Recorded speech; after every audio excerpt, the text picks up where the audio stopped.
जय हिंद। देखिए, अपनी इस वीडियो में हम पढ़ने जा रहे हैं ट्रिग्नोमेट्री के बारे में। ट्रिग्नोमेट्री बहुत ही इंपॉर्टेंट टॉपिक है, इसलिए आपको इसको बड़े ध्यान से समझना है। मैं बेसिक से उठा के चलूँगा। देखिए, ट्रिग्नोमेट्री शब्द जो है ना, यह 3 शब्दों से मिल करके बना है। जो त्रिकोणमिति है वह आपका 3 शब्दों से मिल करके बना है। पहला देखिए है ट्राई, याद रखिएगा, पहला है ट्राई, ठीक है। और दूसरा है गॉन, और तीसरा है मेट्रॉन, याद रखिएगा, तीसरा है मेट्रॉन। ट्राई का मतलब होता है 3, गॉन का मतलब होता है भुजा यानी साइड, ठीक है। इस बात को आप ध्यान रखेंगे, भुजा। और मेट्रॉन का मतलब होता है माप, ठीक है। मेट्रॉन का मतलब होता है माप, ठीक है। तो इस त्रिभुज के अंतर्गत जो है, ट्रिग्नोमेट्री के अंतर्गत ना, हम समकोण त्रिभुज की बात करेंगे, याद रखिएगा। यानी हम राइट एंगल्ड ट्रायंगल की बात करेंगे। माने ऐसा त्रिभुज लिया जाएगा जिसमें एक कोण 90 डिग्री होगा, एक कोण 90 डिग्री। अगर हम इसे ए कहें, इसे बी कहें, इसे सी कहें, तो इसमें कोण बी जो है ना, वो 90 डिग्री है, याद रखिएगा। त्रिकोणमिति में जो है समकोण त्रिभुज का बात करेंगे। और इसमें ध्यान रखिएगा, इसमें हम एक कोण जो है ले रहे हैं, यह दोनों कोण जो है न्यून कोण होंगे, क्योंकि एक कोण 90 डिग्री हो गया है तो इन दोनों को मिला करके 90 होना पड़ेगा, क्योंकि त्रिभुज के तीनों कोणों का मान 180 होता है। तो यह न्यून कोण है, इसे हम थीटा से रिप्रेजेंट करेंगे, याद रखिएगा। और हमेशा ध्यान रखिएगा, ये जो सबसे बड़ी साइड आपको दिखाई दे रही है, इसे बोला जाता है कर्ण, इसे बोला जाता है कर्ण, ठीक है। कर्ण का मतलब हाइपोटेनस। और कोण, जो कोण हमने लिया है, उस कोण के सामने की भुजा जो है लंब कहलाएगी, याद रखिएगा। और यह जो बच गया इसे आधार कहेंगे, इसे आधार कहेंगे। लंब और आधार बदल सकते हैं कोण के लेने के तरीके पर। जैसे मैं एक और आपको फिगर बना के समझाता हूँ। जैसे इसमें देखिए, यह हमारा समकोण त्रिभुज है, इसे ए, इसे बी और इसे सी। इस कोण को हम जो है ले रहे हैं थीटा, ठीक है। तो सबसे बड़ी भुजा जो है, इसमें तो कोई दिक्कत नहीं है, यह कर्ण होगी। सबसे बड़े भुजा में कोई दिक्कत नहीं है, लफड़ा है लंब और आधार वाले में। तो यहाँ पे कोण जो है ए लिया गया है, ए की जगह पे। और याद रखिएगा, कोण के सामने की भुजा लंब होती है, चाहे वो जैसे भी दिखाई दे। तो थीटा के सामने की भुजा ये है, तो ये लंब हो जाएगी, यह लंब होगा और यह आधार होगा, ठीक है। तो आप इस बात को ध्यान रखेंगे। और अब इसमें जो है समकोण त्रिभुज में देखिए, जो समकोण त्रिभुज की हम बात कर रहे हैं, समकोण त्रिभुज में एक चीज़ मैं आपको समझाता हूँ, जिसका नाम है, यह देखिए, पहले ए बी सी लिख देता हूँ, जिसका नाम है पाइथागोरस प्रमेय, याद रखिएगा, पाइथागोरस प्रमेय, ठीक है। पाइथागोरस ने क्या कहा था, जरा उनकी भी बात समझ लीजिए। पाइथागोरस ने कहा था, एक साइंटिस्ट का नाम है, इन्होंने कहा था कि किसी समकोण त्रिभुज में, ठीक है, किसी समकोण त्रिभुज में,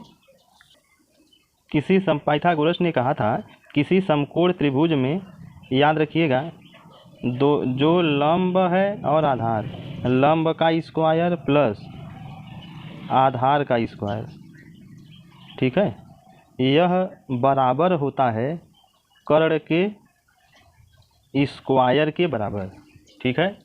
यानी लंब का स्क्वायर प्लस आधार का स्क्वायर इक्वल टू कर्ण का स्क्वायर, याद रखिएगा।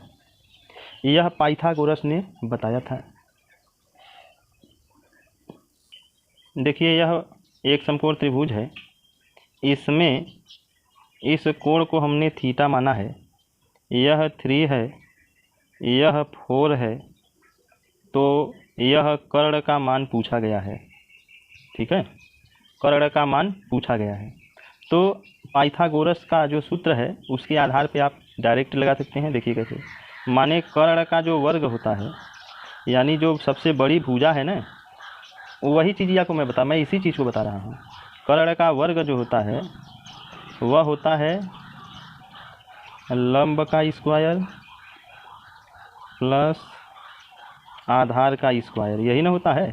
तो लंब का मान 3 दिया हुआ है, 3 का स्क्वायर, आधार का मान 4 दिया हुआ है, 4 का स्क्वायर हो गया। तो यह हो गया 9, ये हो गया 16, ये हो गया कर्ण का वर्ग, यानी कर्ण का जो वर्ग है वह आ गया 25। तो कर्ण बराबर क्या हो जाएगा, यह हो जाएगा √25, यानी कर्ण बराबर क्या हो जाएगा 5। ठीक है, तो कर्ण का मान आ गया 5। अब मैं आपको एक चीज़ बता रहा हूँ और आप उसको बड़े ही सावधानी से समझने का प्रयास करेंगे। उसका देखिए नाम है, उसका नाम है पाइथागोरियन ट्रिपलेट। उसका नाम है, देखिए, पाइथागोरियन ट्रिपलेट। पाइथागोरियन ट्रिपलेट उसका नाम है। अब वो पाइथागोरियन ट्रिपलेट क्या होता है, इसी को कहा जाता है, यानी 3, 4, 5। इसे पाइथागोरियन ट्रिपलेट कहा जाता है क्योंकि यह पाइथागोरस प्रमेय को जो है सेटिस्फाई करेगा। मतलब लंब आधार का स्क्वायर करके जोड़ेंगे तो कर्ण के स्क्वायर के बराबर आ जाएगा। इसे पाइथागोरियन ट्रिपलेट कहा जाता है क्योंकि यह पाइथागोरस थ्योरम को सेटिस्फाई करता है, यानी इसको जो है सेटिस्फाई करेगा। मैं आपको एक सूत्र बता रहा हूँ, n square -1/2 n square plus 1/2। ठीक है, आपको यहाँ ध्यान रखना है n का मान जो है 3 से बड़ा रखना है। n का मान जो है 3 से बड़ा रखना है या बराबर रखना है, और प्रयास करिएगा n को आड रखने का, यानी आड का मतलब विषम। ठीक है, ये संख्या आप इसमें रखेंगे तो आपको बिना प्रयास किए ये झंझट नहीं करना होगा, इसमें डायरेक्ट रखेंगे आपका काम हो जाएगा। जैसे ध्यान से देखिए, n के स्थान पर हम n इक्वल टू मान लीजिए 4 रख दिए। ठीक है, चलिए 4 नहीं, आप 5 से चालू करिए। n का मान आपने 5 लिया, तो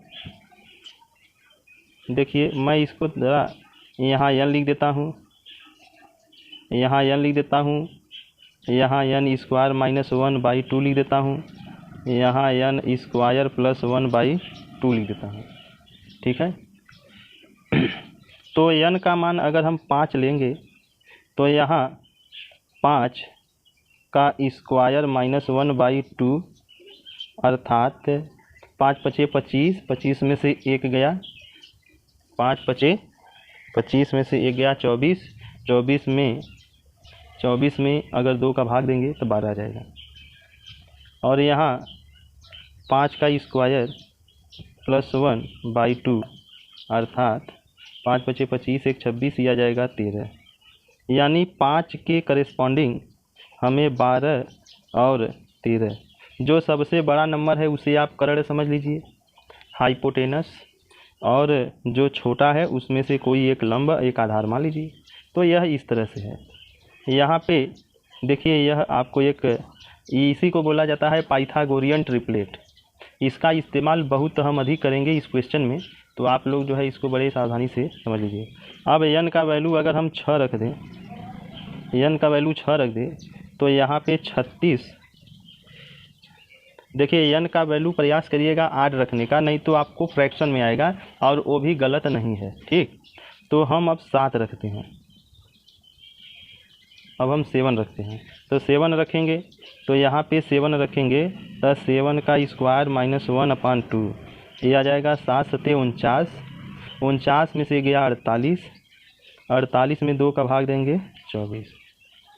ठीक है, और यह 7 का स्क्वायर प्लस 1/2, 7 सत्ते 49 1 50, यह हो जाएगा 25।